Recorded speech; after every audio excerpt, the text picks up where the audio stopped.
tá aberta aí a Era Romário e o Campeonato Carioca. Por que você fala que tá aberta? Aproveito a oportunidade para mandar um recado pro Túlio, pro Guga, pro Valdir, pro Leonardo.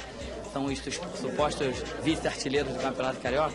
Tem uma música que o Flamengo, a torcida do Flamengo canta aí, é assim. Esse é o recado dessa dupla bad boy. Eu saí do Jacarezinho, eu saí lá de Niterói. Romário pede a paz para a nação. Pare com a violência e não arrume confusão. Imundo, sou tetracampeão. Sou Romário bad boy, sou artilheiro do Mengão. Jogo bola porque gosto, jogo bola por amor. Meu amigo Edmundo, eu vou ser teu professor. Romário, meu amigo, sou Edmundo animal. Posso aprender contigo, tu é o mestre